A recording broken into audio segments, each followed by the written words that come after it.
Okay. Bismillah, walhamdulillah, wassalatu wassalamu ala rasulillah wa ala alihi wa sahbihi wa man wala. Assalamu alaikum, everybody. So yeah, that was, really appreciate that. The idea is, I've done these Friday night sessions at many masjids around the country, and there's always like 100 questions. So I'd like to get to the questions quickly, but I'll go through some like prepared material, just because there's a couple of messages I want to get across. So we'll get to the questions. If there's something you don't understand about the material, maybe ask the question. But if you have details about, well, my situation is like this, save that for the end if you would, please. Yeah, and the material is like, on maybe a couple of topics.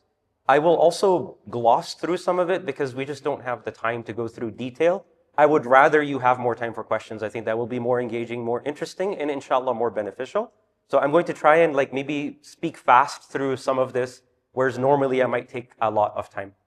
So for example, if I'm giving you a hadith, I might skip the Arabic and go straight to the English because I know everybody understands English, whereas not everyone might understand the Arabic of it. But if you want the sources, I can give you the sources later. Just ask me later, inshallah. What else did I want to say at this point in time? I think that's enough, inshallah. Let's go ahead and begin. Bismillah. So, Sheikh Salman already introduced me, but whenever you take knowledge, please make sure you're taking knowledge from people who are of knowledge. Let's not take knowledge from TikTok. Please don't take knowledge from ChatGPT. It's a probability engine. Sometimes it gives you the right answer. Sometimes it gives you completely the wrong answer. So get your knowledge from people who have taken knowledge. And so this is just my credentials. I've spent a lot of time studying the Islamic sciences in particular, but also specializing in Islamic finance. Is that Ahmad I see back there? MashaAllah. Ahmad introduced me to my first teacher of Islamic finance who was a non-Muslim, who I studied with for 2 years. I studied Islamic finance for 2 years with a non-Muslim. Before that, I went on to study with Muslims. Anyway, so this is what I do. I teach, I do some Sharia advisory, and I write fatwas. That's what I do. But we want to talk about money. So I don't have the time to talk about what is money in Islam and why it matters and how we should approach it, but I want to maybe cover some brief ideas of how money works in Islam and just like quickly gloss through that, because having the right philosophy about money is very important. And to treat money correctly in Islam, money is very important, right? Money is the means for all of our economic needs, whether it's food, whether it's shelter, whether it's clothing, whether it's beyond that. We all know the Maslow's hierarchy of needs. Whatever it is, we need money to make all of that happen, but we need to have the right mindset towards money. So Allah says in the Quran, He says, وَابْتَغِ فِيمَا أَتَاكَ اللَّهُ الدَّارَ الْآخِرَةِ, that whatever Allah has given you in terms of resources, wealth, money, whatever He's given you, use that to achieve your akhirah, right? But Allah also says, وَلَا تَنْسَ نَصِيبَكَ مِنَ الدُّنْيَا, do not forget your share of the dunya. So the money that we've been given is not just for akhirah, it's okay also to use it in dunya. And so as long as we are using it correctly in the right fashion, it's okay to use the money for the dunya as well. Okay, and I'm skipping a bunch of things that I would normally talk about as I'm looking through my notes. But I want to talk about just briefly the idea of money. So, first of all, is it okay to be rich in Islam? Is it okay? Who says it's okay to be rich? Is it okay to be filthy rich, like ridiculously rich? Okay, who says it's not okay? You can't be ridiculously rich. Somebody over there? You cannot be?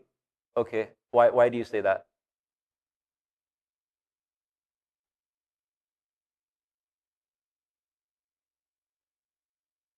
Okay. So Elon Musk has $500 billion. What kind of Muslim have $500 billion? Okay. So the sister's saying no. I think somebody did the research on the internet. Everyone loves using the example of Abu Dharr al-Ghifari, the companion of the Prophet ﷺ, who was known to be a zahid. Anytime he would get money, he would just give it away. He did not like to hold on to money. But I don't know why people don't instead like to give the example of Abdurrahman bin Auf, who was one of the 10 guaranteed paradise. And I think somebody did the math on the internet and they found he was richer than Elon. I think like maybe $800 billion worth of money at his time once you inflation adjust it. And so it's okay to be rich, right? As long as I think there's some conditions, and that's what you're after is that you can't just be holding on to that wealth and hogging onto it while there's poverty going on in the world. And so we have to treat money correctly, right? We have to treat money correctly. And One of the first things that we have to treat, one of the first evidences that we have is that you have to earn halal. Okay, I'm not going to spend a lot of time on this. We all know we have to earn halal. Like Allah says in the Quran, "Kulu mimma fil ardi halalan tayyiba." That when you earn, make sure you're earning in a good way. And so, don't cheat, don't deceive, don't cheat on your timesheet, or your expense report. Right? Some people like to claim things in expense reports that are not correct, or your taxes even. I don't want to get into where the taxes are going, but it's illegal to cheat on your taxes. So, as much as you can avoid taxes through legal means, excellent. Please do that. But do not do something that would land you in trouble. So earning has to be halal. We can't be selling alcohol. We can't be receiving interest. We can't be cheating, things like that. Secondly, spending has to be halal, right? We know that all of the money that we spend, we can't spend it on alcohol. We can't do, the Quran says, Allah says in the Quran, Allah says, do not do israf, wala tusrifu, right? إِنَّهُ لَا يُحِبُّ الْمُسْرِفِينَ. Allah does not like those who do israf. Allah says, don't do tabdhir. So don't waste money, don't be extravagant, don't be excessive. In fact, Allah teaches us to be moderate. Another idea is we have to thank Allah for what we have. So as long as we're thanking Allah, it's okay to have the money. And then we need to give in charity. And Allah says, if you don't give zakah, there's going to be some serious consequences. Some serious consequences on the Day of Judgment. And I'm going to skip the details. And then lastly, we need to die in a halal way. What does that mean? That we need to make sure we've planned our wills, our trusts, we've done estate planning, inheritance planning, and all of that is taken care of. Okay? So these are the fundamental ideas. Earn halal, thank Allah for it, spend halal, give in charity, and die in a halal way. So as long as we've done that, I want to move on to the story of Ahmad. Ahmad is a fictitious character. I made him up. I don't know of this person named Ahmad, but all of the details I'm going to tell you about Ahmad are factual. Okay? So Ahmad started working in 1981 at the age of 22. Average people start working at 22. And he was a very average person. Okay? He wasn't super successful in his career. Like, he didn't really get promotions and things. He was just like a very, very average person.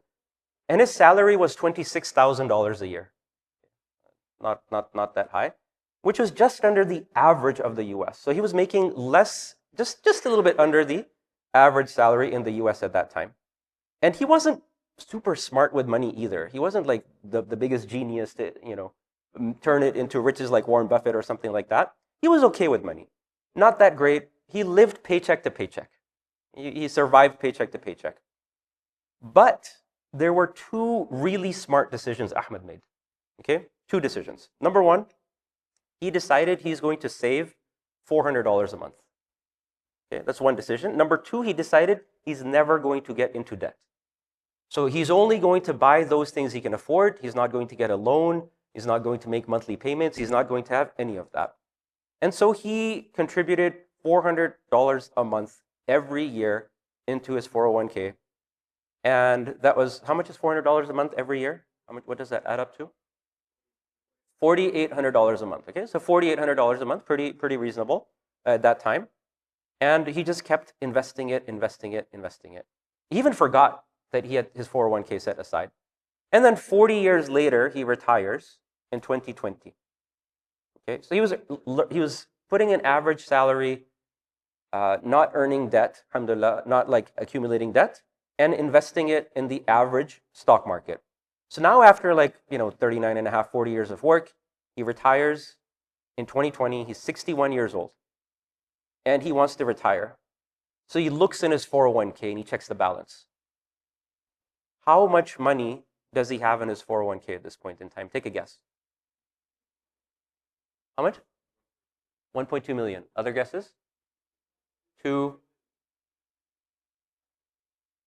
What did you have? 2 million?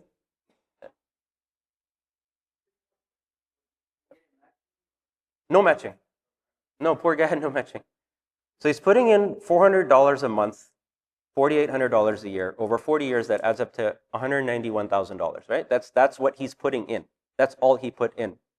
But that wasn't his balance. His balance was 3 million. Not 1 million, not 2 million, it was 3 million, right? So he looks at it and he's in shock. He's like, subhanAllah, this is amazing. I'm not just a millionaire, I'm a multi-millionaire, right? And so where did the extra $2.82 million come from, right? Because he put in less than 200,000, but it came 2.82. And this is the power, as the non-Muslims say, it's the power of compounding. They think about it in terms of interest. But we think of compounding not in terms of interest, not in terms of riba, but just in terms of investing. So what happens after 1 year? So he puts in $4,800. These are real numbers. This is from the stock market, right? This is the real numbers. The $4,800 becomes $4,823. Okay, it's not that big a deal, right? Because the stock market didn't move much that year. It was not that awesome. After 2 years, he's put in 9,600, but now it gained. The balance became 11,383. After 5 years, 37,000. Okay, that's not bad, because the stock market went up quite a bit. So it went to 37,000. And then after 10 years, okay, now it's more than double. It became 101,000. He put in 48, became 101. And after 2 decades, now you're starting to see what happens, right? He only put in 100,000, it became 700. So it took 20 years, but the money was 7 times as much. And why does this happen? Because when 4,823 gets added to another 4,800, and all of that goes up, altogether it becomes 11, right? And so the longer you keep your money invested, the more it continues to grow. So this is the entire portfolio value for Ahmed. He started at 0. You can see in 2020, he ended up at about 3 million. You can see there were some rough times. The market crashed. It had some rough times in 2000. In the early 2000s, there was another problem here that happened. 2007, 2008, real estate, credit default swaps, all of that happened. So at one point, his portfolio went from 696,000 to 7. Like you can see, like he made a ton of money, and he made quite a bit of. He was like gathering the money in the first decade. Then it did okay in the second one. It kind of went down a little bit in the third one, and then it really shot up in the fourth one, right? So it became 3 million. On average, during Ahmed's career, the stock market went up how much? Take a guess. Yeah, 11%. Okay, so 11% a year during that time. So you may think, oh, he invested at a good time. 40 years later, he pulled out at a good time. He was very smart about that. That's not true. The US stock market, on average, has gone up 10%, going all the way back to 1871, before any of us were born. Okay, 1871 up to now, it's been going up 10% a year. And by the way, I'm not trying to just focus on the stock market. The idea here is anything you invest in, you're going to earn like these types of returns. So don't get so fixated on, I don't like the stock market. If you don't like the stock market, it's okay. What I'm here to tell you is invest your money, right? The main lesson to learn here is the earlier you start, the better it is. So if you can start investing your money at the age of 16, 18, 20, 22, 25, this will be way better than starting at 30 or 35 or 40 or 50. The sooner you start, the more your money stays in the market, the more it's going to grow, and that is key. And it doesn't mean we say, well, it's too late for me now because I need my money in 10 years. Still continue to invest, but try and start as early as possible. That's the fundamental idea. The important thing is how long you can leave your money in the market, because you want to start the compounding. Now, the stock market in particular, you can see S&P 500 returns.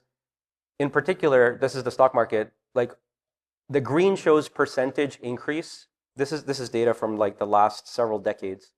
Green shows how much the market went up. Red shows how much it went down.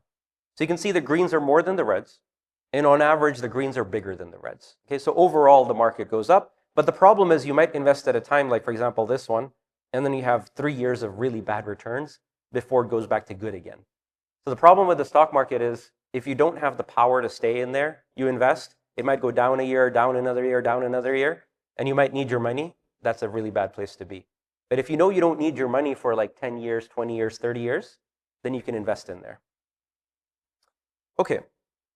So this is like the fundamental idea is what is investing. Go ahead.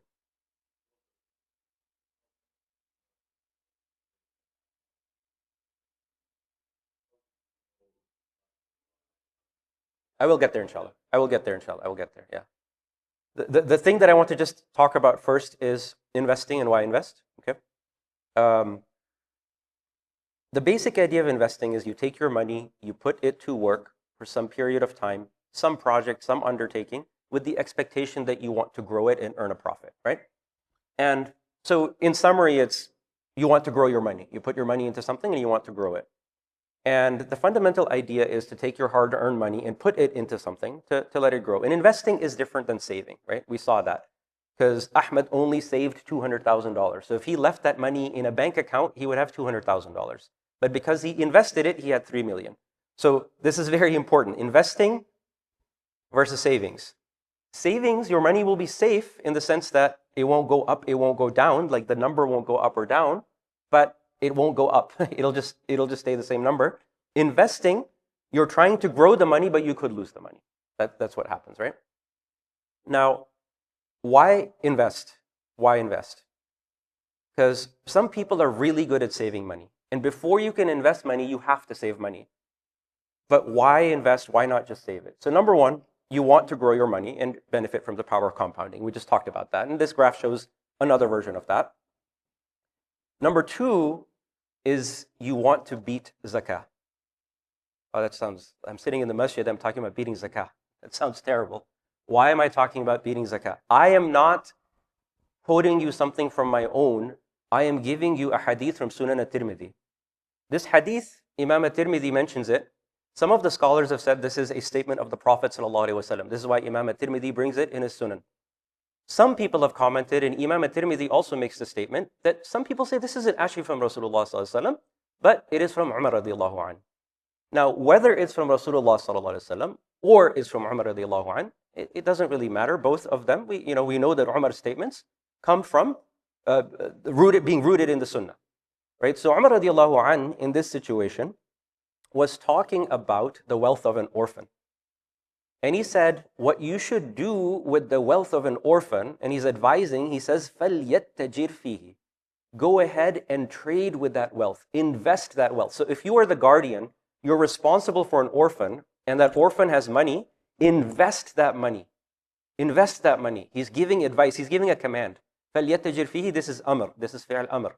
Okay, he's giving a command. And he says, وَلَا يَتْرُكُ حَتَّى تَأْكُلَهُ الصَّدَقَةِ. And don't just let it be. Why? Because zakat will just eat it up. Zakat will just consume it. Because if you have $100 and you pay 2.5% zakat on it, it'll become 97.5. Then you pay another 2.5%, it will become less than that. And every year you pay 2.5%, it just goes down and down and down. So not only are you not growing your money, you are shrinking your money every year. So that money that you saved in the bank balance, by the way, the 196,000 I showed you, Ahmed wouldn't have had that. Ahmed would have had less than that. That's assuming he wasn't paying zakat. He would have to pay zakat, it would be less than that. On top of that, we all realize there's inflation, right? The value of like gallons of milk goes up, the value of houses goes up over time. And so the same money we have today is worth less tomorrow. And so I did some math, and on average, if you have $1,000, just going by average inflation of like 2.5%, in 10 years, it'll be worth the same as like $600. Okay? And in 30 years, it's like having $200. So again, that money that you have, you think you see a bank balance, but its value is significantly less. So we don't want to lose our money to inflation. We don't want to lose our money to zakah. And we do not want to lose this opportunity of compounding. And let's add a fourth principle to that. And we already talked about the statement of Umar radiallahu anhu, but there's a fundamental principle in Islam, which is that you are supposed to circulate your wealth. Don't have money sitting around. Either spend the money, or give it away in charity, or give it as a gift, or invest it. Do something with the money. Don't just let money sit around. Of course, you can keep some money for your emergency reserves and the daily balances and so on, but invest the rest of it. This is why zakah is only on mal nami, that is above nisab. Zakah is not on the house that you live in. Zakah is not on the car that you drive, the clothes that you wear. Zakat is not on the things that you're invested in, like fixed assets that are earning money for you. Zakat is only on that wealth that is sitting idle, that is excess. It's the money that's sitting in your wallet that you should have invested. It's on the money that's sitting in your bank account that you should invest. Okay, so that's why zakat is only on the excess, because Allah is encouraging us to use that money and invest it. Okay?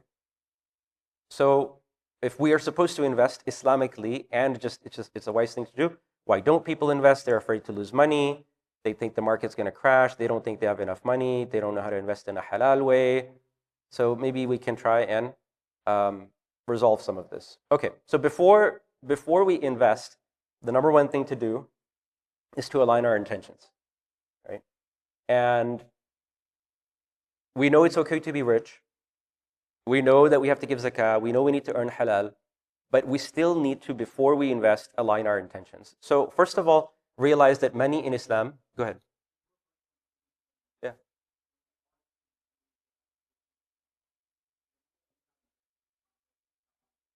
Yeah. I'll come back to that, inshallah. I'll talk about that, inshallah. I'll come back to that. I'll come back. So don't walk away, because you might walk away thinking there's no zakat at all. It's not exactly the case. Okay? So okay. So first of all, realize in Islam, money is a means, not an end. Okay? And there's lots of scholarly statements about this. Ibn al-Qayyim says the purpose of money is not for itself, rather it's a means to purchase other things. So we earn money to buy other things, not for money itself. Ibn Taymiyyah said something similar to that as well. And so it's very important that we're not just chasing money for money's sake. Chasing money for money's sake is actually not a good thing. And we all know the hadith, إِنَّمَا الْأَعْمَالُ بِالنِّيَّاتِ, right? Everyone's heard the hadith of having good intentions when you start an action. But Sheikh Abul Hasan al-Nadawi made a very important comment about that hadith, which really resonated with me. He said the problem with Muslims oftentimes is not that we have bad intentions. Okay, the problem with Muslims is that we often have no intention. We just go in and we invest money. We just go in and we do something. We just sleep. We just go to the gym. We drive our car. We do everything out of habit. And any action that we do, by having the right intentions, we can turn it into a rewardable action. So you drive to work. Oh, I'm doing this so I can go to my job, so I can earn money, so I can be a role model Muslim at my work, so I can give da'wah, so I can bring that money back home and take care of my family, which is an act of charity, and I can invest that money and increase it and give more to charity. You can keep stacking up the intentions, right? I'm going to bed at night. Allah, I'm going to bed. I'm going to do my azkar. I'm making intention that I want to get energy through my sleep so I can wake up and worship you better, take care of my family better, and do everything else really well. Allah, I'm going to the gym so I can stay healthy. Every action of ours, we can earn so much reward by not just having one good intention, by stacking up the intentions. So if we're going to invest, we should not just invest for one purpose, we should invest for multiple purposes, right? Number one, we should be investing for a means, for some end, not just money, but I want to go for, Ya Allah, I'm investing so I can have enough money to go to Hajj, so I can pay my children's tuition, so I can buy a house, so I can give more charity, so I can save for retirement, so I can do all of these things, right? So that's number one. But then we can add to that and say, also, I want to stack intentions and I'm doing this so I can be an investor in this company that's creating beneficial products and services, that's creating jobs, that's boosting the economy, that's good for society. There's so many more intentions I can add. We all know from a micro and macroeconomic perspective, investing creates jobs. It creates products and services, assuming you're doing it in real things and not just putting money in like gold or foreign exchange or something like that. Okay, so we start with intentions. Then we need to save money, right? So we need to save some money. To save money, we have to be smart about how we spend. So maybe we have to drink less coffee every day. Maybe we have to make our own coffee. Maybe we have to cancel some subscriptions. Maybe we eat out less. The research shows that people are spending money in places they don't understand. Most of it is eating out, traveling, and subscriptions. Okay, I don't want to do a whole class on budgeting, but those are probably the three areas where if we're trying to save money and we're not able to, then we either need to increase income, get a side hustle, get a second job, drive an Uber, whatever it might be, or we need to lower our expenses, right? Then what we do is, how much do we invest? My answer is as much as we can, that you don't need for at least 5 years, because that investment can go down. But if you're trying to invest for the long term, then you don't worry that it went down 1 year or 2 years. Inshallah, in the long run, it will go up. And then you put aside some money for emergency expenses, maybe 3 months, 6 months worth. And then you invest as much as you can. You keep adding to your investment, ideally from every paycheck. And we put tawakkul in Allah. And we invest in halal, right? So you were asking about halal investments. We'll get to that in a second. And then we have tawakkul in Allah, and we know that any income we're going to earn, if Allah wills it, we will get that rizq. And if Allah does not will it, we will not get it, right? So we know that if we lose money, we don't blame ourselves, we don't blame others. We just, say, Allah, this is what you had declared for me, that's fine. Investment options are many. We can invest in private businesses.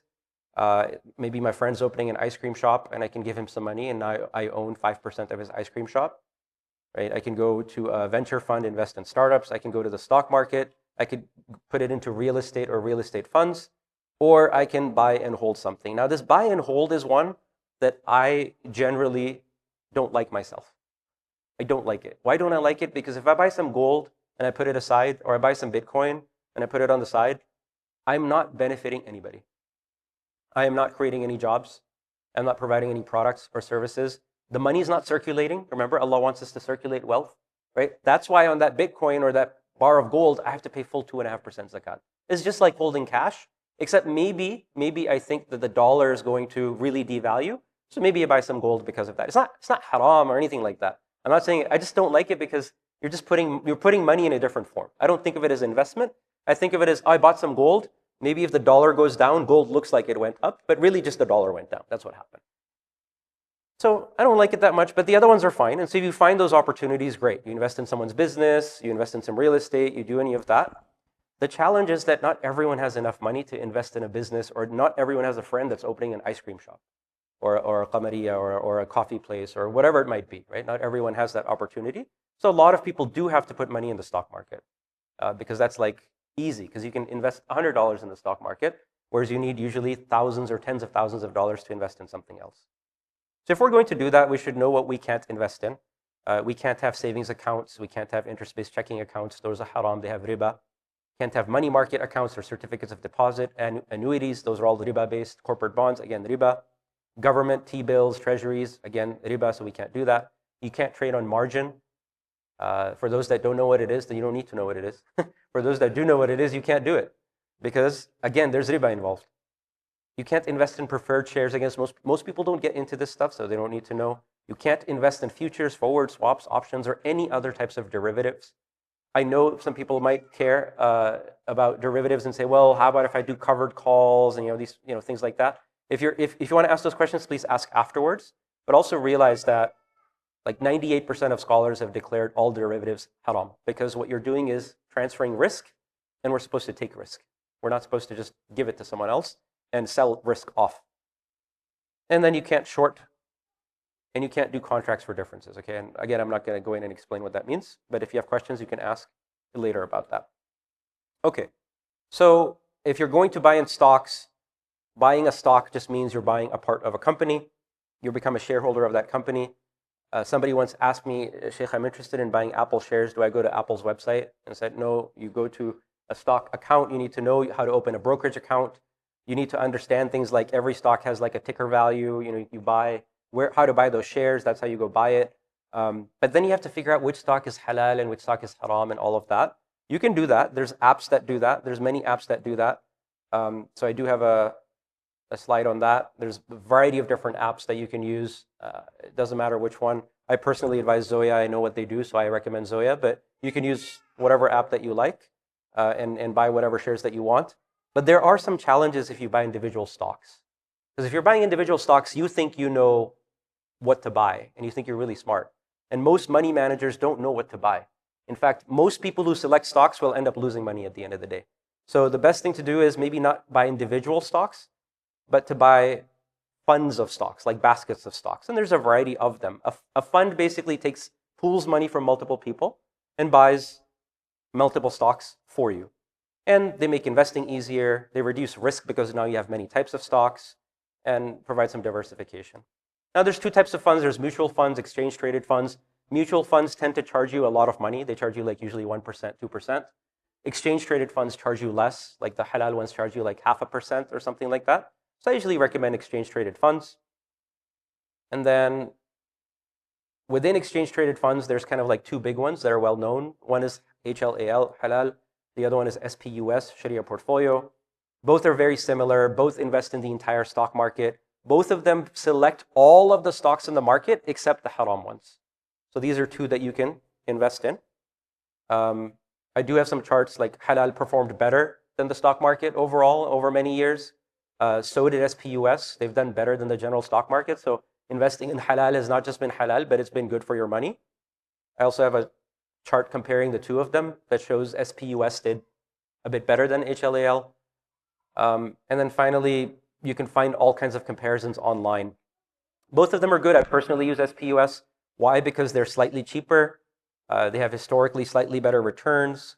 They have slightly better dividend yields. And the zakat is a little bit less. We'll talk about zakat in a second. The zakat is a bit less on that one as well. So it's been generally my favorite, but choose whatever you like. Okay, so if you invest in stocks, you do have to pay taxes.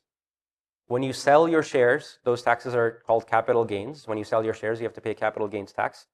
But my recommendation is to try and avoid paying capital gains tax. Okay, I'll talk about that in a second. The other types of taxes that you have to pay is on dividends. So if they give you some income, they give you like some money every year, you have to pay taxes on that.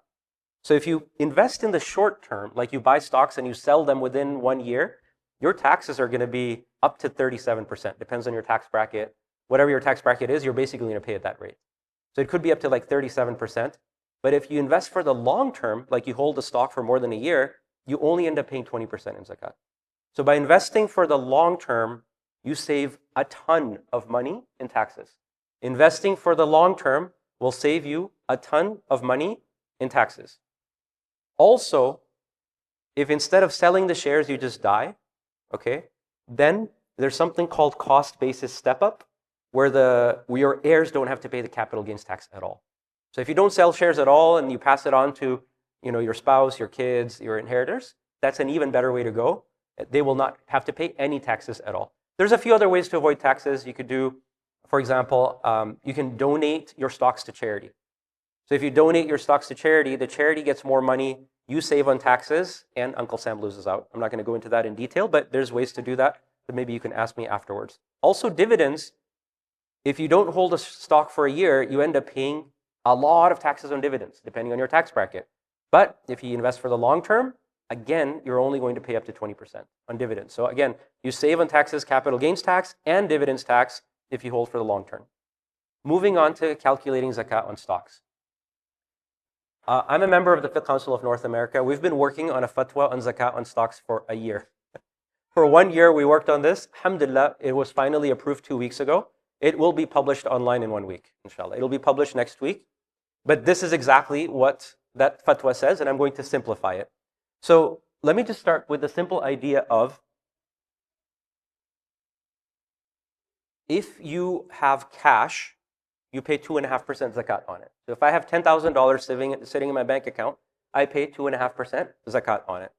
But if I have a business, let's say I have an ice cream shop, picking on ice cream shops today, then I will pay on the cash that I have in the cash register. I will pay zakat, 2.5%, okay?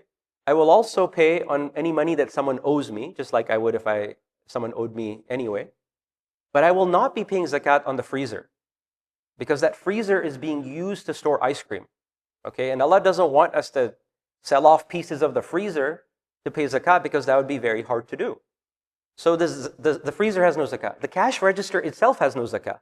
The building that I might own for the ice cream shop, I pay no zakat. Okay, I'm only paying zakat on any ice cream that I have. I have to pay zakat on that. It's called inventory. And on the cash and any money that people owe me. So just like that ice cream shop, when I'm buying shares in an ice cream shop, I would pay zakat the same way. So if I own 10% of an ice cream shop, I would pay 10% of the cash that the ice cream shop has, 10% of accounts receivable, which is the money people owe me, and 10% of the inventory, okay? So the stock market is an extension of that. But this is how we think about the stock market. This is how the scholars have done analysis of the stock market. Some people buy stocks as traders, Traders. They trade. They buy the stocks and they sell them the next day. Or they buy them and they sell them in a week. Or they buy them and they hold on and say, I'm looking at these technical indicators. I'm doing functional analysis on this. Oh, I see technical analysis that I should sell the shares right now. And then they do that. So they're treating stocks like they treat commodities like gold, or commodities like inventory and things like that. So if you're doing that, if you trade in stocks in and out, then you're going to pay zakat on it on full 2.5% of the market value of the company. Okay, because that's how you think about the stocks. You're thinking about it like a piece of gold. But if you think about the shares like a business, then you would pay on the cash, the accounts receivable, and inventory. I know that sounds very complicated, so we're going to simplify this in a second. Okay, we'll simplify this in a second. So if you own stocks, you have to think about this. Am I trading, which means I'm an active person, I'm an active investor, or am I holding on to the shares for a year or more, in which case I am passive? Once I've made that determination, I can use the balance sheet of a company to calculate zakat, or I can use a tool. So there's a free tool on the Zoya website. You can write this down, zoya.finance/zakat or zakat.zoya.finance. Either one will work. And you go in there, and you can either connect it to your brokerage account. It'll calculate the zakat for you. Or you can use the website. And here's how you do it. You say, okay, I own SPUS. I own 100 shares. And I'm investing for the long term. Tell me my zakat. And you just click the button. And you can see here that, for example, as of April, like it says SPUS 10.4% you pay zakat on. So let's say, let's assume it's 10% to make life easier. If I had $100,000 in SPUS, if I think of it as a commodity, I would have to pay $2,500 zakat, right?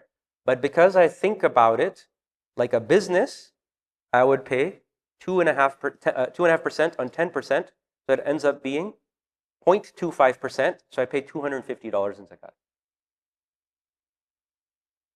I know that's like a lot of complexity, but let me boil it down again. You go to the website, you put in, I have this many shares of this many shares of this many shares of that. You decide, am I an active trader? Like I buy and sell and I don't hold for 1 year? Okay, you're going to end up paying 2.5% zakat on the entire $100,000, which is going to be $2,500. Or you put in, I'm a long-term trader, and it'll do the math for you, and it'll give you an amount which will be 10% of that. Your zakat burden goes down dramatically, because even when you own a business, your zakat goes down dramatically, but you still have to pay zakat on the cash, accounts receivable, and inventory. And this tool will do that math for you. Okay. So again, the simple answer is, all you do is go put in exactly which stocks you have. It could be Tesla, it could be whatever shares you have, how many shares you have, and are you intending to hold it for 1 year, or are you intending to hold it for less? You think about it like a trader or an investor, it'll do the math for you. Moving on from zakat, there's one more piece we need to know about, which is purification. So no matter...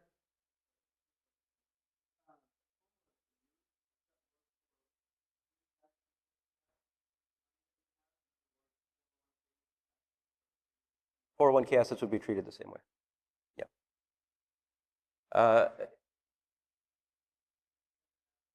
Roth IRA would be the same, 401k would be the same, Roth 401k would be the same, SEP, simple IRA, doesn't matter, they would all be the same. If you have any other formula for doing 401k, this will be less zakat than that anyway. So this would be the preferred method.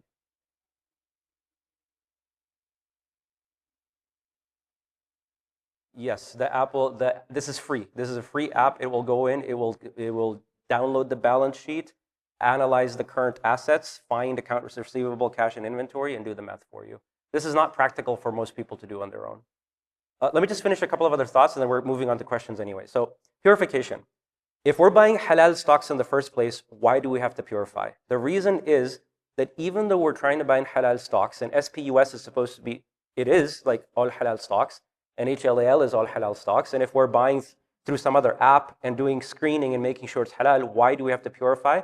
Because every company we deal with in the US generally has some small amount of impure income coming in. Everyone's got a bank account where they're earning some interest or something like that. And so some amount of riba usually comes in, or sometimes some other haram wealth comes in, but usually it's some sort of riba that's coming in. And so we're benefiting from that because we own that company, we own that share. So we need to do some purification. So there's a whole article on purification if you want to take a photo of the article, or just look up like stock purification guide online, you'll find it. But purification is something that we have to do just to clean our wealth of this excess, like little bit of riba that we got, for example. And so you can do it every time you get a dividend, and every time you sell. I usually recommend that you actually do this at like the beginning of every year. In January, you get a 1099 form from your brokerage account. Just use that and follow this purification guide and do your purification. Individual stocks get a bit more complicated. The purification guide talks you through that. But if you're using SPS or HLAL, their websites will tell you how to purify that money. So don't forget to purify. It's only like usually like, I think SPS is usually like 3%.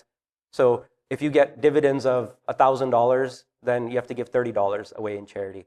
Or if you have like, you made $1,000 in capital gains, you gave another $30 away in charity. So I recommend you do this once a year. And then just to kind of summarize, these are my last two slides. Number one, invest. Number two, like invest passively, meaning try and hold on for the long term. Why? It's simple. It's less time commitment, less stress. It's tax efficient. Instead of paying high 30s, you're only going to pay 20% in tax. It's less risky, less zakat obligation. Instead of paying 2.5%, you're going to pay maybe 0.25%. And you don't need to figure out, how do I time the market? When do I buy? When do I sell? What do I do? So just keep buying and then sell only when you have to. So that's called passive investing, where you buy and then you just don't worry about when to sell. Versus active investing, you're constantly thinking about, okay, when should I buy? When should I sell? You're tracking the market all the time. You always have your stocks app open. You're always looking at what's going on. So I recommend you buy for the long term because it's better taxes, less risk, less stress, and better zakat. So at the end, number one, don't get into debt. That was one of the smartest things Ahmed did. Or if you have debt, minimize it because not all of us have control over this. Number two, start as early as possible to grow your wealth as much as you can. Keep investing on a regular basis, ideally from every single paycheck, right? Because the Prophet ﷺ is reported to have said, "Ahabbul a'mali ila Allahi." What are the most favorite actions to Allah? Adwamuha. What does that mean? The consistent. Is that what adwamuha means? In qal, yeah, even if small. So the whole hadith is, the Prophet ﷺ is reported to have said, the most dear of actions to Allah are those that are adwam, even if small, right? But what does adwam mean? Consistent. What does da'iman mean? Always. So adwam really means, I know I'm being picky here. It really means everlasting. See, the thing with consistent is I can stay consistent for a month and then I can fall off. I can stay consistent for 2 weeks and fall off. Adwam is it just never ends. Okay, so you just keep going forever. So it's got the connotation is a bit more than consistent. At least when I translate it into English, that's how I think about it. So keep going with small investments. Keep purchasing halal only. Hold for a long, long period of time. You can see how the market has gone through all of these troubles, but still done very well. That's what the diagram shows. And then be efficient with taxes, right? So try and hold for the long term. Try and give your gains away to charity. Annually, make sure you pay your zakah. Make sure you purify. And to conclude, seek Islamic guidance from scholars, and please do not seek it from TikTok or ChatGPT. Okay? So I'll open it up for questions, but I've also put my contact info up because I know we will not get through all of the questions. So let's go ahead and start. Or if you're not ready, we'll start there. I still have to bring this. Oh, you have to bring it. You have to bring the microphone? Okay. Oh. Okay, we need microphone for questions. As we see right now, and what's going on with the economy and the de-dollarization and all the changes and the stable dollar, and where are we going with? What do we do with our money so we don't wind up not having much after inflation and all these issues that they are currently planning to do in the near future? The question, I guess everyone heard the question, what's going on with the economy, what do we do? To some, the question might seem strange because the stock market is breaking all records. Real estate is generally still doing pretty well. There's some challenges, but generally doing well. Cryptocurrency is breaking records right now.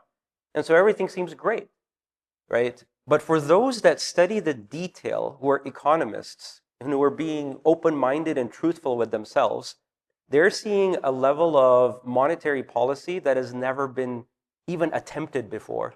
Something called quantitative easing, right? The government, not the government, the governments around the globe are printing money like crazy. They're just printing money. And so it's not just the dollar. I mean, the dollar is experiencing this, of course. Other currencies are as well. This is a problem. This is a global problem. But the value of money is declining much more rapidly than it should. And the inflation numbers are higher than average, but it still doesn't even represent that properly. So what's going on is our actual cash or any amount that we have in the bank is not really worth as much. And how is this making any sense? Like the current state of the economy for economists doesn't make a lot of sense. That why is everything just going higher and higher and higher? So if you adjust for the money supply, and if you adjust for what's going on with monetary policy, actually the markets are not that great, okay? But it even more so means we need to have our money be invested in things other than money. Ideally in real assets. So if I own a house, that house will preserve some value. Or even if I own, like maybe this is an argument for gold over dollars, right? That gold will preserve some value. Some people argue cryptocurrency, and that's why they believe in that. But like we need to be keeping our money ideally in such things that will maintain value. Because money is losing value, so how do we maintain value? And sometimes that means, it could be stocks, because it could be companies that might survive if you believe these companies will survive. But if your thought is that we're in a doomsday scenario where everything's going to crash, all companies are going to die, and America is going to die with it, then maybe we should not be investing in the US stock market. In fact, maybe we should not be living in this country. Maybe we should be doing hijrah somewhere else. But so if that's the doomsday scenario, and by the way, I just want to acknowledge that because those kinds of beliefs have existed for decades, okay? But they were never as real as they are now. And maybe it's not like 80% probability, but at least it's some probability that it could happen. It's possible that the entire economy crashes, all companies die, and the stock market sees something it's never seen before. It's entirely possible. And if you believe that, you again don't want to keep cash under the pillow or in a bank account, but you want to be putting that cash in things that you believe in. So do you believe that the economy in the UAE might do better, or Saudi might do better, or Pakistan might do better, or England might do better? Find some place where you think you might be able to put that money, where you think buying a real asset like a plot of land or a house or even shares or owning a piece of a company or something that you think will maintain value over the long run. Because I cannot explain from an economic perspective the current market in the US or globally. And so maybe if you're with me, then maybe you invest in other things as well and you diversify into other things. But if all you have is a few $100s, a few $1,000s, a few $100,000, probably you'd put it in the US stock market. But if you've got millions and millions, you need to consider other options, diversification globally. Go ahead. Assalamu alaikum. Jazakumullah khair for being here. I have a hopefully quick two-part question about 401k. So for those who work in companies that don't give you the flexibility to invest in SPUS or HLAL or any of the individual stocks that they invest in, how would you go on about that, especially with like matching and tax breaks and so on and so forth? And Okay. then part two, real quick, is the zakat on 401k or on retirement funds. Okay. Question number one is, how would you deal? So there are some types of accounts where you get to choose your investments. An IRA, you get to choose your investments. A Roth IRA, you get to choose your investments. With 401k, sometimes you have limited choices. And Roth 401k, same situation. There's also 403bs and SEPs and Simples and all kinds of other accounts. But let's just divide it into two types. Those where you can select your investments. If you can select your investments, you can buy amount of mutual funds, SPUS, HLAL, etc. That wasn't the question. The question was, what if you can't? If you can't, then you have the following options, right? First of all, as much as you can, try and invest your money in an IRA. Don't put it in a 401k, right? Put it in an IRA because you can control your investments. By the way, don't put it in an IRA, put it in a Roth IRA. Why do you put it in a Roth IRA? Because your zakat burden will be less on an ongoing basis. Okay? And overall, over 20, 30 years, you're going to win. Also, if any money you put into a Roth IRA, you can pull it out at the end with no taxes. Also, any money you put in a Roth IRA, you can pull out the principal under certain conditions much more easily. So for many, many, many reasons, I have a whole like 2-hour lecture on retirement accounts, but for many, many reasons, put your money in a Roth IRA. If you believe you're not eligible to put your money in a Roth IRA because your income is too high, put your money in an IRA and immediately roll it over into a Roth. You can do that. It's ridiculous. They say, oh, you make too much money to put money in a Roth. Okay, I'll put it in an IRA and then I will immediately roll it to a Roth IRA. If you want to Google it, it's called the backdoor Roth IRA. So put your money in a Roth IRA, you will have investment options. Let's say you've put the maximum in there, right? So what is it, $7,500 or something? You put the maximum in there. Well, then help support your spouse. Put another $7,500, especially if you're a man, right? If you're a man, put $7,500 for yourself, put $7,500 for your wife. You know, that's $15,000 already. That's a lot. If you still have money left over, alhamdulillah, and your company, or if your company matches, right? Because you really want to take advantage of the matches. Don't say no to free money. Don't say no to free halal money. So what do? 401ks sometimes have an option where they allow you, they won't tell you, but you have to call them up and ask them. They will allow you to invest in things other than what they show you in the account. It's called self-directed 401k. Fidelity calls it brokerage link. I forget what the other companies call it, but it's either called self-directed or it's called brokerage link. Call them up and say, can I move my money and can I choose my own investments? And if you can, alhamdulillah, you can buy 100% halal. If they will not let you do that, take the matching anyway and invest it in the most halal thing that you can, which will usually be the S&P 500. Okay? The challenge with that is you're going to have to purify it every year, but S&P 500 has like 30% haram. That's 30% purification. That's fine. You're going to lose 30%, but you are gaining the matching, right? So you have to do the math. Is the matching worth it? If the matching is worth it, then you will do that, okay? But you'll have to purify 30% of it. And after the matching is over, just don't put money in the 401k. It usually doesn't work out. I've done the math. It usually doesn't work. You could put money in, but at 30% purification, you're going to end up losing a lot. So it's better just to put it in a tax-based account. So take advantage of the matching. After the matching, put your money in a Roth IRA. And by the way, even on 401k, use Roth 401k. Take the matching, put the rest in a Roth IRA, and then whatever's left over, try and find other accounts like ESAs and so on, and HSAs and FSAs. And then if you still have money left, just put it in a regular account. Oh, for the zakat aspect. Okay. How do you pay zakat on 401k? 95% plus of the scholars have the opinion that there is zakat on 401k. So I want to acknowledge the fact that there is a minority opinion that you don't have to pay zakat on 401k. That minority opinion says that you don't have full access to the money, therefore you don't have to pay zakat. So my counter to that is you actually do have a fair amount of access to the money. Number one, that accounts in your name. It's in your individual name. You will get that money at the end. You're growing it. You're choosing the investments. Even if it's limited, you're choosing the investments. There are many situations in which you can liquidate the account and get the cash out for free. If you have certain medical scenarios, you're buying a house, et cetera, they will allow you to take a certain amount of money out from a 401k. There's also many scenarios in which you can take a loan against the 401k, which is halal to do because you're paying yourself interest. It's okay. You can pay yourself whatever you want. And so there's many reasons why that you have access to the funds. And by the way, you can always take money out of a 401k with paying some penalty, with paying 10% penalty. Okay, so you can always pull some money out. So one way people say you can pay zakat on it is you can take the entire balance of the 401k, multiply that by 2.5%. Actually, take the balance of the 401k, subtract if you had to pay penalties on it, which is usually 10% plus your marginal tax rate.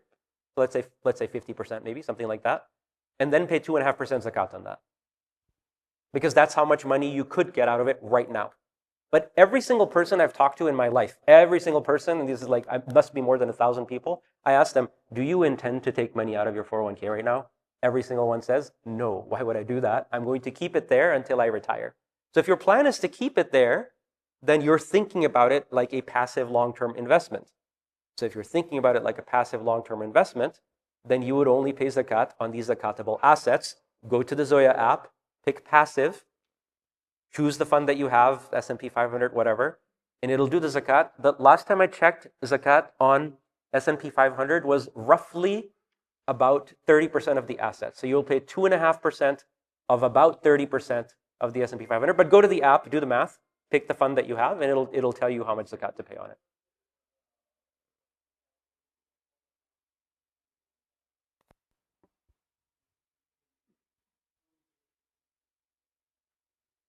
Yeah. So the question is, you can pay it in one of two ways, and don't mix. One mechanism is take the entire balance of the 401k. Let's say you have $1 million, $1 million. Subtract 10% penalty, you have 900,000 left. Subtract the taxes that you would pay. Let's say you have 500,000, okay? 2.5% of 500,000. That's one way to calculate it. It's still going to be quite a bit of money, okay? But that's if you think about your 401k is what is it worth right now if I converted it to cash? Most people shouldn't think that way. You're not converting it to cash. So then what you think about is it's a long-term investment.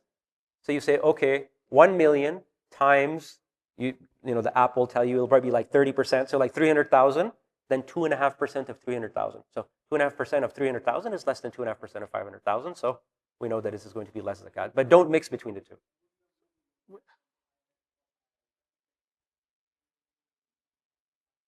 The question was, if you move your money from an IRA to a Roth IRA, do you have to pay taxes? Okay. If you have put money into an IRA, and then you have earned profit on it, and then you convert it to a Roth IRA, you will end up paying some taxes. Don't do that. But don't do that. Don't pay taxes. Paying taxes like really sucks. Okay, so don't pay taxes. Yeah.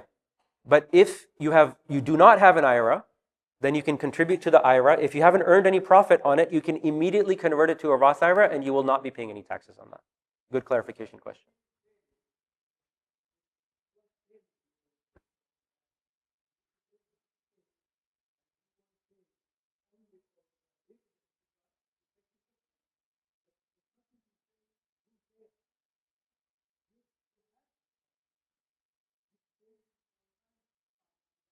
You're talking about IRA to Roth IRA? You're talking about IRA to Roth IRA? Your question, what's your question about?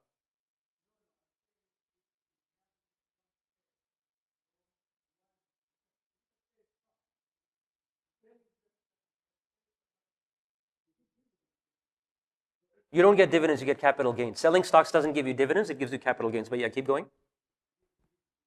No, selling does not create a dividend event. That's not how dividends work. It's called capital gains. It's profit. Yes. Yes.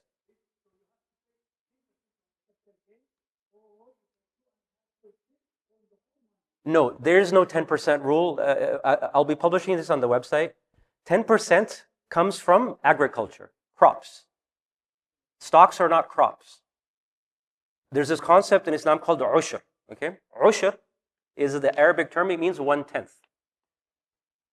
If you are growing crops, you're a farmer, what happens is if the land is irrigated through like rainwater, like Allah like sends you rain and that irrigates the crops, then what you do is you pay 10% of the income that you made, the money that you made from selling the crops, you pay that as something called ushr. It's basically the zakat equivalent of if you're a farmer. But in ushr, it's Allah is irrigating the lands. You're not doing the work of irrigation. There's also a 5% rule. But anyway, I'm not going to go into that. That's for crops, for agriculture. Zakat on stocks, it's a business. When we have text, when we have Quran and Sunnah that tells you how to pay zakat on cash and inventory, amalu tijara, and cash, which is mal, and accounts receivable, which is dain that is owed to you. When we have nas for it, when we have sunnah for it, we're not going to go do qiyas with agriculture. So we can't pay 10% of something when we have 2.5%. No fiqh council in the world, neither in any country ever, has agreed with the 10% rule. The 10% rule is very problematic. Yeah.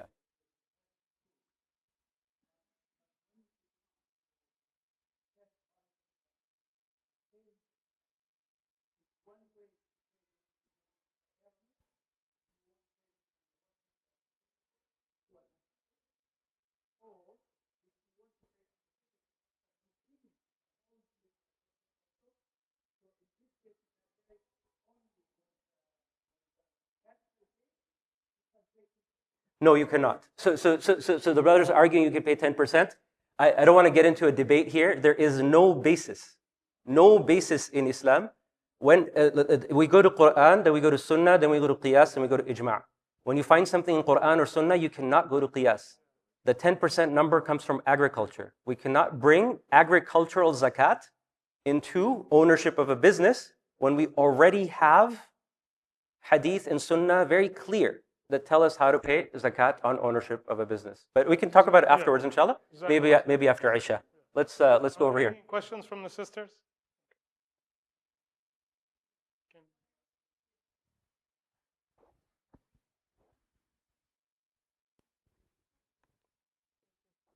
Assalamualaikum. Wa alaikum assalam wa rahmatullah. So is there a distinction when paying zakat on gold if the gold is a gold bar versus gold that you wear versus a gold mutual fund ETF? Yeah. And then the second question is on gold ETF or precious metal ETFs. I heard of the concept of muqabada where you if you're not able to physically claim that gold, then it's impermissible to buy the ETF, like GLD. Yeah. Basic. Okay, so first of all, the issue of gold. Let's start with gold. I'll simplify and just say there are different conditions that can be placed on different contracts. And by default, most conditions are permissible in contracts, by default. And some conditions go against the essence of the contract, and those would not be valid. They nullify the entire contract. And there's other conditions which you put in there, the conditions can be ignored. Most of us have credit cards.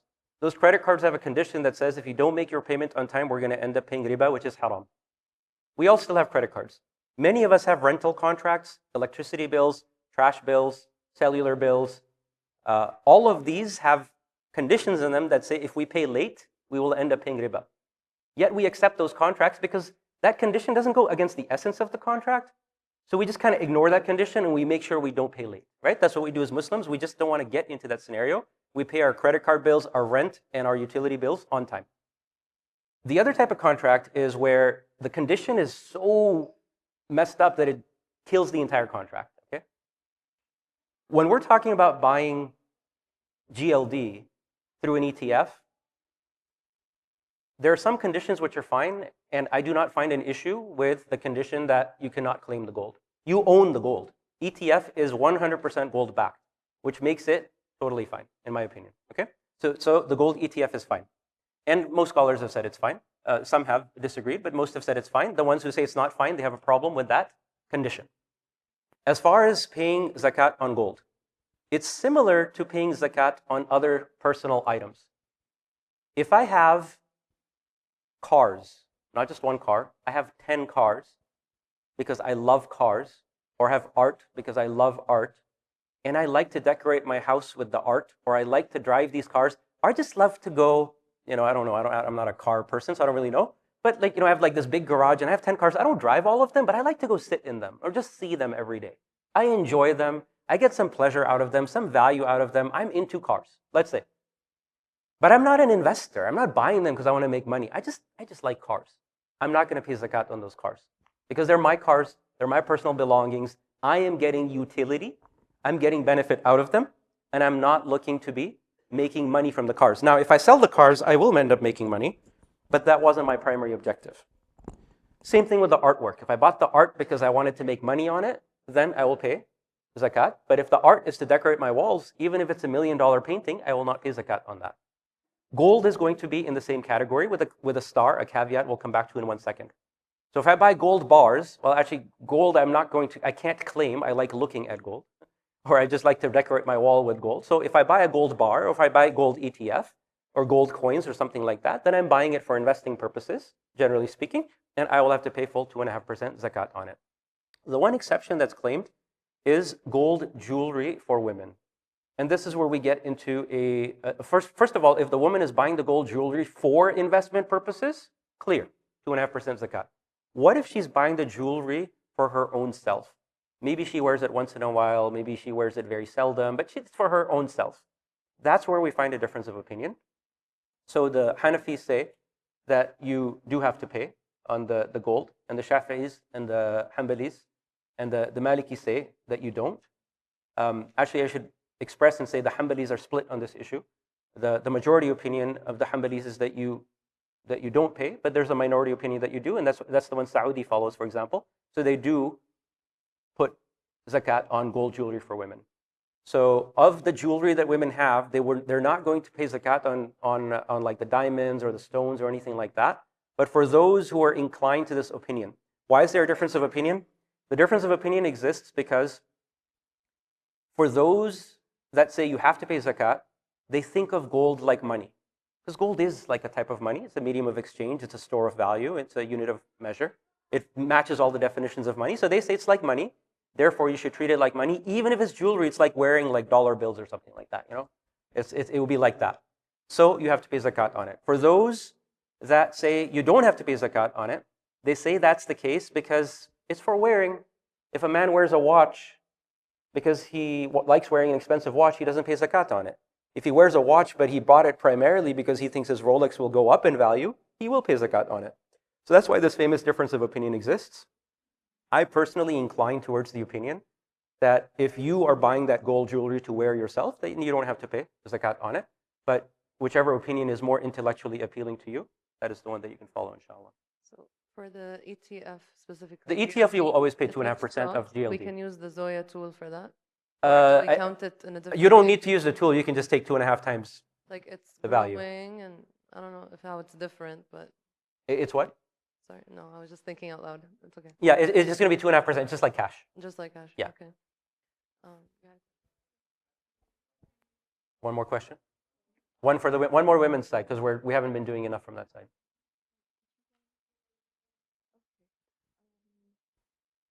I just wanted to ask how the halal stocks are selected.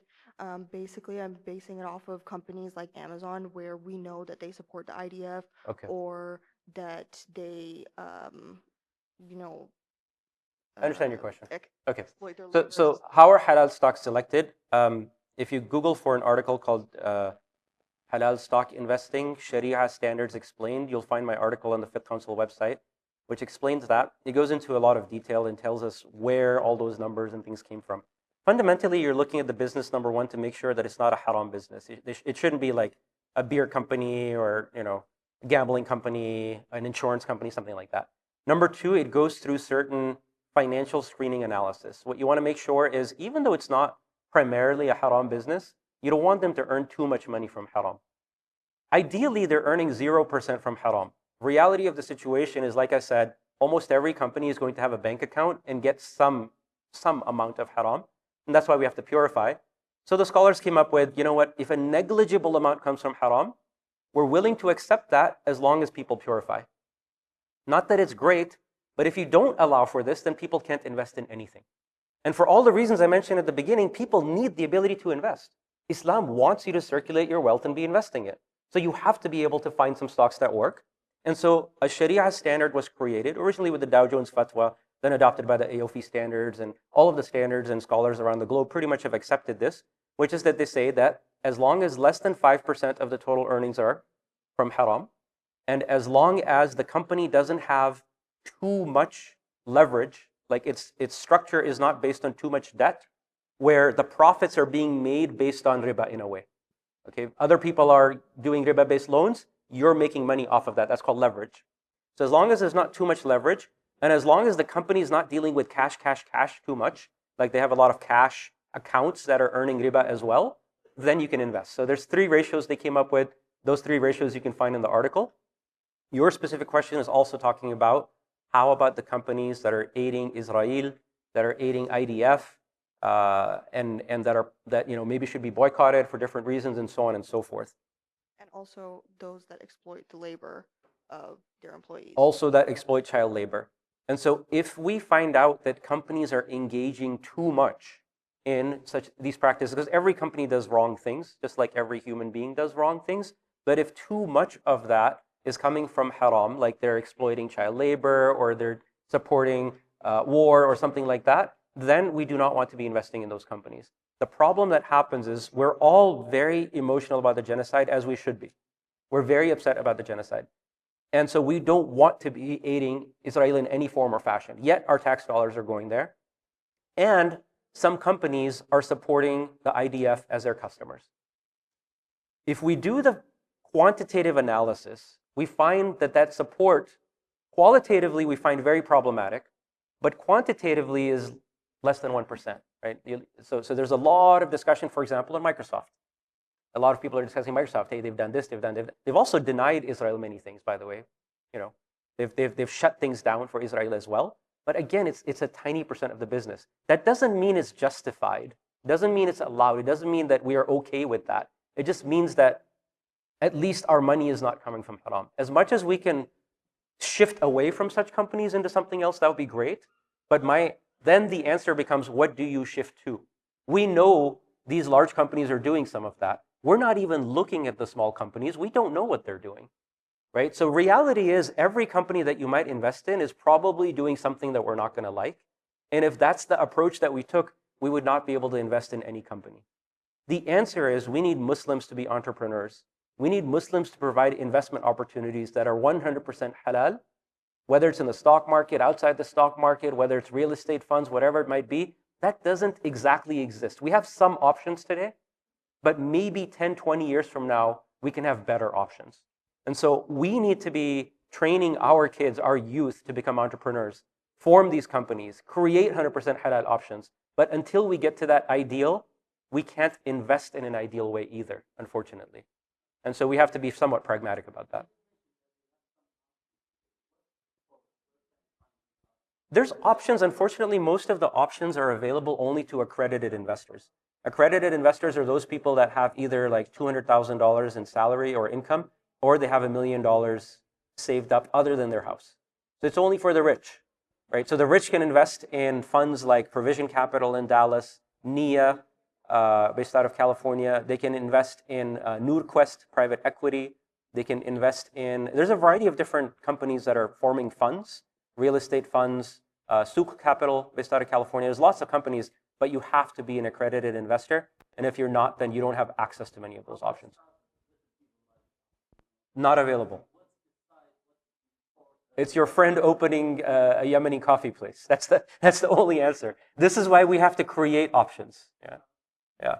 So to like just say, let's boycott all these companies and not invest and not provide an alternative would be in a bad situation, right? And so we have to allow some level of this. And by the way, people are upset about this. We have to also realize that the investment standards the scholars have created allow us to invest even with some percentage of riba.